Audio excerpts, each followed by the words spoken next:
Good morning, everybody. Shift your mindset here. New episode. Breaking generational trauma as a JW. It's an incredibly challenging process, but it's worth it. So we're going through the steps accordingly to me, which you can take to break the generational trauma as a JW. Why do I say generational trauma? Because my parents were JWs, so I was born in and I became a JW. It's just a thing. Most of the guys, girls of my age are maybe third generation or fourth generation Jehovah's Witness. I only have my parents as a Jehovah's Witness, so I'm a second generation. My nephews are third generation. But that trauma of that religion is put on me from my parents, because it's embedded in strict teachings, in the social dynamics of the JWs, what their practices are, how you have to live your life. Everything about even the social structures is embedded in your life. And we also had harmful beliefs, and it makes it different, and that goes from one generation to the next generation. What can you do to break that cycle? That cycle of what this religion brought you. The first thing you gotta do, number one, is to acknowledge that you have a trauma and the impact of the trauma. When we moved to South Africa and we had a talk with each other a few years ago, she acknowledged the trauma and I brushed it off. I said, oh yeah, but it was not a big of a deal, and I know, but. I didn't realize at that point what the impact was of the trauma.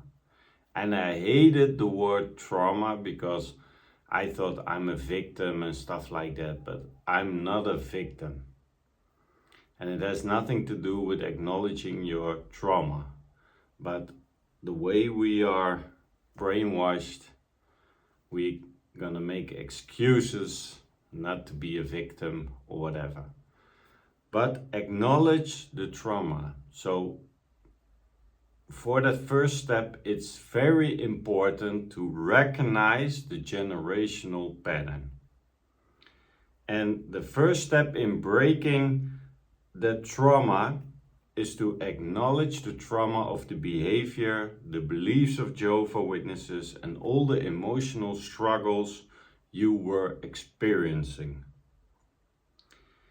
And it was emotional repression, maybe. It was fear, it was guilt, it was shame.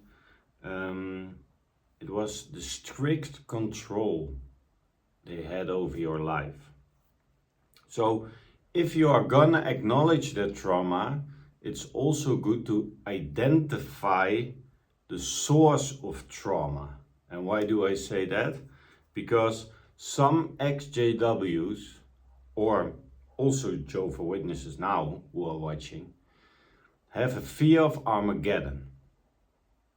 For some reason, I don't have a fear of Armageddon. I never had. Even as a JW, I was born in, I was raised, I was a teenage boy.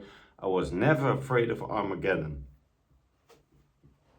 I had always the belief that if there is a God, He reads my heart and He sees that I have a pure heart, that I'm a loving guy, that I'm not here to harm other people, to take advantage of other people, etc., etc. So I never had any fear for Armageddon.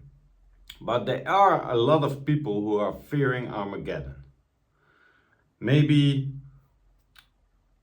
you experience trauma because of emotional neglect due to the prioritization of spiritual activities over your personal well-being. Maybe you feel emotionally neglected by your parents. And that's a good one to break that cycle. If you have children now or you're gonna get children or whatever, break that cycle from emotional neglect.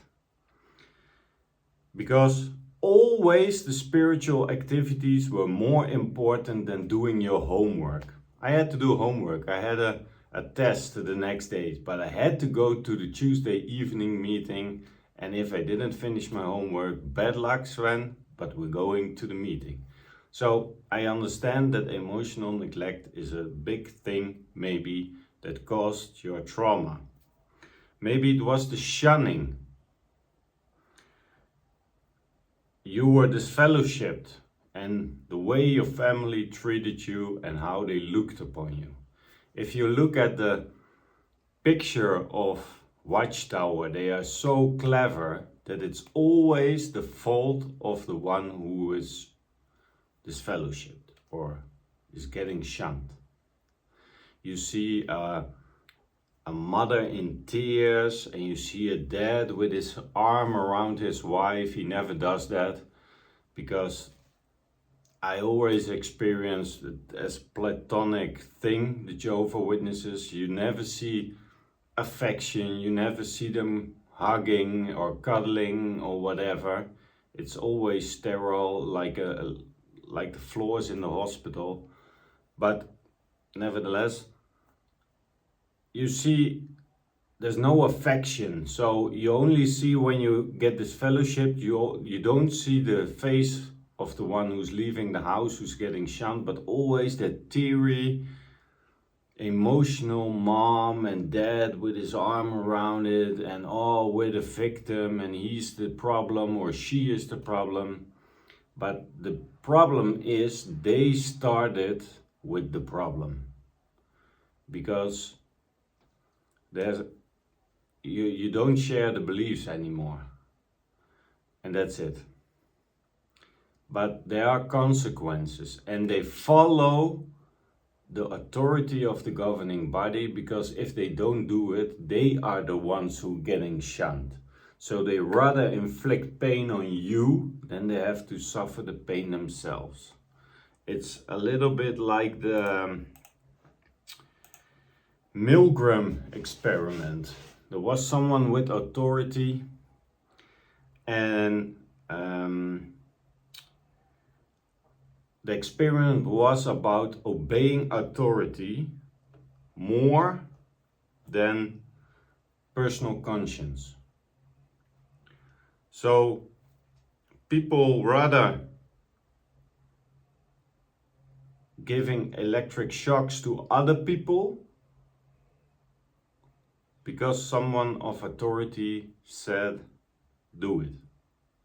And that's how the JWs work also. The authority is the governing body, and if they say jump, they say how high. So they are just as bad as other people. And from stoning someone to death, it's not possible in these times, so they go to the shunning mode. And they inflict harm on other people. It's the same like going into war, but they don't do that physically, but emotionally they do the same. They kill another person. So it's logic that you have trauma from being disfellowshipped. Maybe you couldn't live up to the high moral standards, or the shame that comes from mistakes. Maybe even now you're feeling the shame if you make a mistake, that oh, someone is watching you and judging you. No one cares, people. So acknowledge the trauma and its impact. Understand that the trauma, whatever it was passed down, and the struggles you have is not about personal failure, but it's a deeper thing. It's a systemic issue within the faith and your family, and that is mixed together, and that makes it hard to understand. But separate yourself from that, because it was not a personal failure. Another good step, I always mention it, is seek professional support if you need it. Maybe therapy, counseling. Work with someone who is specialized in religious trauma, or at least someone who understands all the unique, challenges that you had in that high controlled group. So religious trauma is deep sense of guilt, shame, etc. The attachment trauma is more like a dysfunctional family relation, because loyalty for the organization above family, and that can make deep wounds inside us, especially when we're younger. That you don't feel important, you don't feel like someone is caring about you, and your dad is always busy with being an elder and being to save sheep, but he has never time for you. I know a family whose house was breaking apart. She wanted him to do a lot of things to fix electrical things and plugs and stuff like that, but he never had time, but because he was rushing off to lonely old women who were desperate and were taking up time from the elders because they were depressed and stuff like that. He was always busy saving people. He even drove with another car to the congregation meeting to pick up all the people who hadn't had a car to go to the congregation. Give them some money to take the bus. In Europe, we have plenty of facilities and utilities they can use to go to a congregation hall.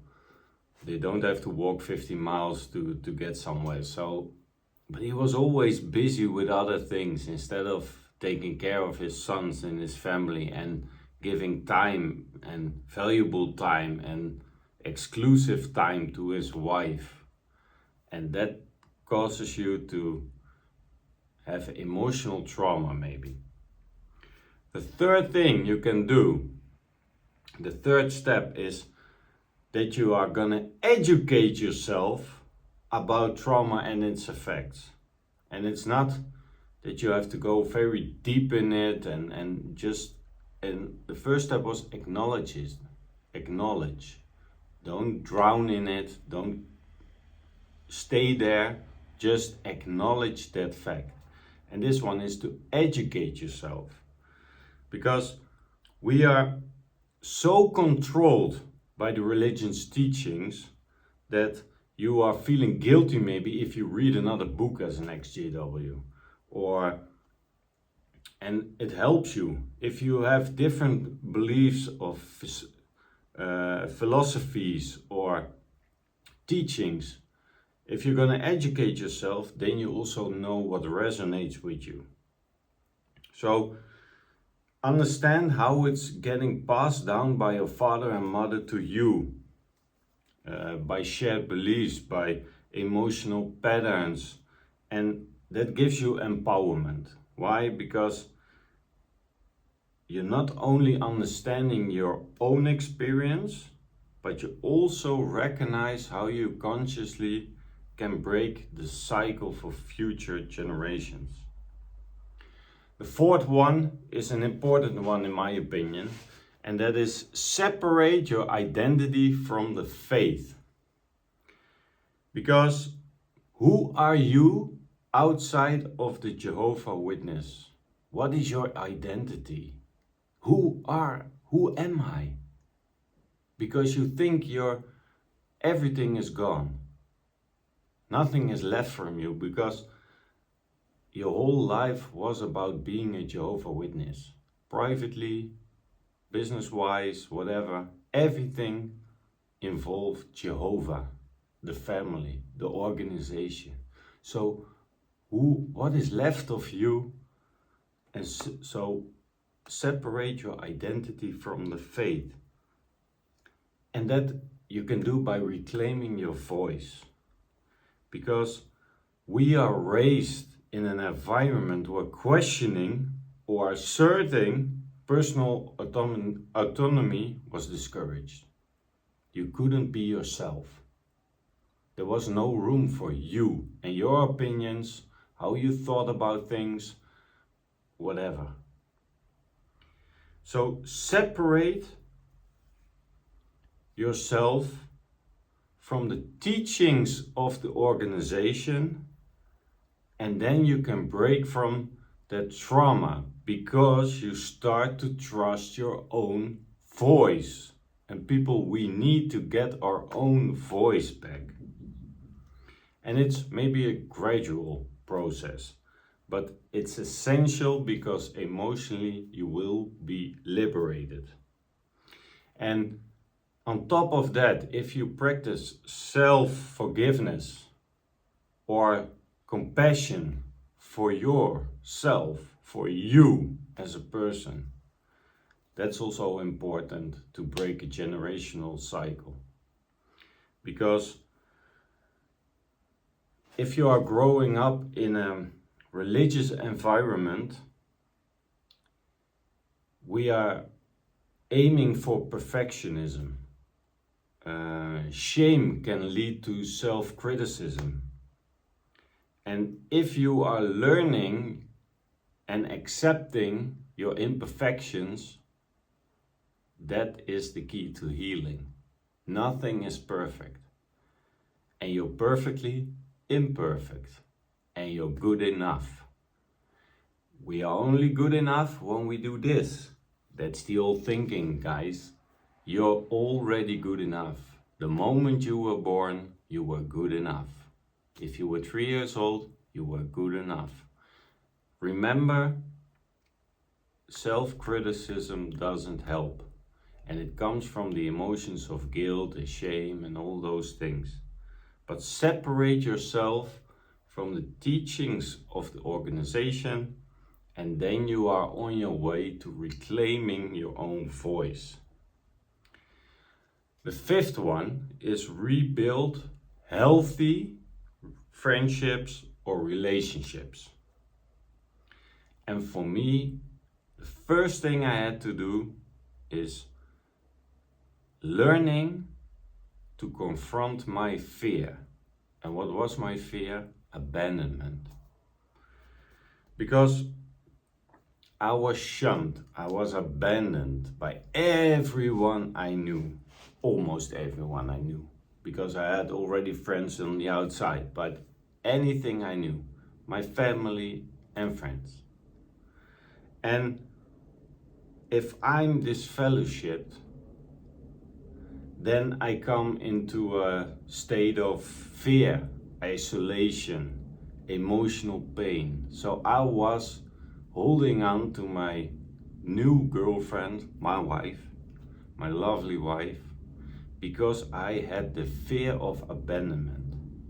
And even if we were getting to know each other, we're in the early days of knowing each other, and she wanted some time for herself. But because of my fear of abandonment, I drove all the way to Italy, 1,000 kilometers, to surprise her. And I thought it was a good romantic thing to do. But if I look back on that occasion, it was the fear for abandonment. What if she sees someone else and he is smarter, whatever, than me, and then I already left my family. I don't have anyone left. If she also leaves me, then I'll be nothing, and whatever I was thinking. All those things went to my head. And of course, it went wrong. And after only, I think, 6-7 hours, I was already on my way back to the Netherlands. Another 1,000 kilometers in the car. And I remember that something changed in me. I was just 5 kilometers away, uncertain if we would ever see or talk to each other again. Something changed in me, and something said deep inside me, you gotta walk alone. And coincidentally, there's a song of Fearless Soul, Walk Alone.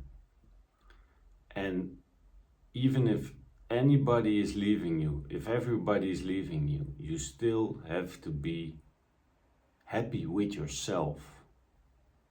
And I repeated that number, I believe maybe 10, 50 times, because I had another 10 hours in the car.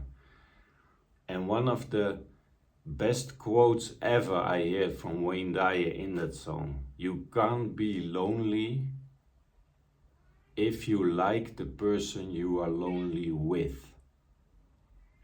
So if I'm liking myself, if I'm happy with myself, I can never be alone. And that was my generational trauma, the fear of abandonment.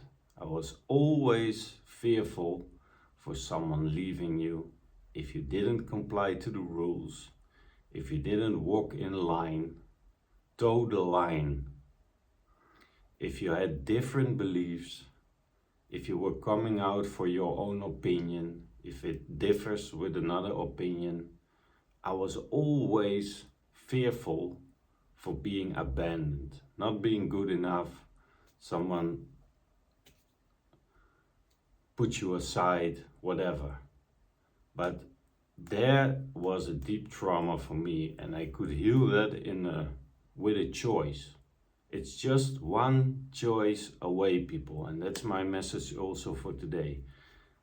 In a split second, you can make another choice, not to believe your thoughts because they are crazy, and just fix something inside you what makes the world a whole different story. So rebuild healthy relationship or friendships. Fear of abandonment, confront it. Boundaries, you need boundaries. Your house has boundaries, your garden has boundaries, your country has boundaries, but you have to have boundaries. Healthy boundaries that protect yourself from manipulation, from guilt tripping, or other emotional stuff. Put up boundaries, what you tolerate and what you don't want. Work on your forgiveness, not reconciliation, but forgiveness is important if you want to heal. And it doesn't mean that you have to reconcile with those who have hurt you, but understanding it can help you release a lot of anger. And that's good, because when you heal that, you can't pass it on to the next generation. And create supportive relationship. People who share your values, your beliefs, or even your interests. And that have to be people that are not raised in the same religion as we, or they also exited that religion. And one of the last ones I want to talk about is challenge your beliefs, but also reframe them. Because many Jehovah's Witnesses I also coach, have internalized the belief that they are not good enough unless they meet a certain standard. Doing enough in the ministry, staying morally pure, or when they fear divine punishment. You have to break free from all those limited beliefs. Get a healthier sense of what is self-worth. And it's not a performance approval or an external approval. It's something inside yourself. So self-worth. And also challenge your rigid thinking. Jehovah's Witnesses, black, white. But there isn't only one path to salvation. So practice flexibility in thinking. And it is a hard one in the beginning. But life isn't as rigid as the teachings we grew up with. I can assure you that. And also a good one when you challenge your limited beliefs and reframe them is explore spiritual growth on your terms. So redefine spirituality for you. Maybe something resonates with Buddhism, or something resonates with how the Catholics, some people become an agnostic. Other people believe in the Trinity or in Jesus or whatever, or God, but not in the organization. Or test it, explore it on your own terms. So it's bigger than the constraints of the JW belief system. Make it bigger for yourself. And if you're gonna parent, if you want to be a parent or becoming a parent, breaking the generational trauma means raise your children without the fear, the shame, and the control of the Jehovah's Witness teachings. Teach them instead of that critical thinking skills, emotional intelligence, allowing them to make their own decisions. I always find it a good example that if someone draws a picture, a little child, and he goes to his father or mother, then she said, "What do you think?" And then the father or mother says, or grandparent says, "Oh, that is a nice picture. You should be an artist. That's the best picture I've ever seen." Looks harmless, right? But that child is learning to get external approval from the parent about how she or he is doing. Same as Jehovah's Witnesses. "Oh, did I do it good in the ministry, Mama? Oh yes, that was a good presentation." Or the presentation on the stage in the congregation hall, everybody is clapping and we are brainwashed to get approval for every time so we can measure that we are doing good. Instead of that, a better technique I discovered is if someone is coming to you with a picture they draw. Instead of saying, "Oh, that's so good, that's the most beautiful picture or drawing I have ever seen, blah, blah, blah," that you ask, "How do you feel about your drawing?" And then it comes from the child himself or herself. And what you learn is that they are gonna think themselves about that drawing.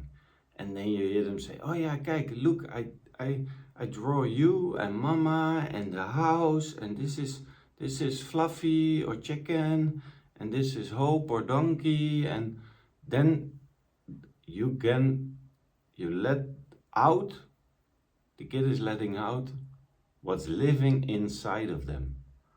So you're giving them space, you're giving them time, you're giving them compassion, that they can explore what they are feeling instead of living up to a certain standard.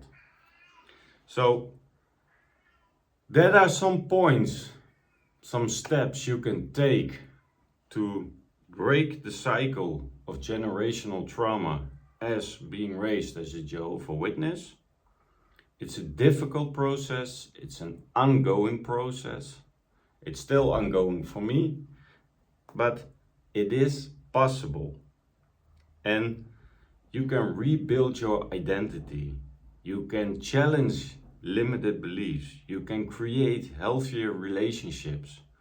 And it's just making conscious steps to raise the next generation and yourself to being more loving, to acceptance for who we are. And our critical thinking can start. And you're not only freeing yourself, because that's the beauty of it, you're not freeing yourself, but also we are laying down the groundwork for healthier future for those who come after us. So do it in the first place for yourself, because you will see that you are becoming a more loving person, more caring person, more open person. You're not that rigid anymore. You're not that scared anymore. You're not full of guilt and shame and walking around on eggshells. Free yourselves from the shackles of that trauma, and you're not only helping yourself, but also the next generation after us. Thank you guys for watching. Like, share this video. Let me know about what you think of it in the comments, and we see each other on the next episode.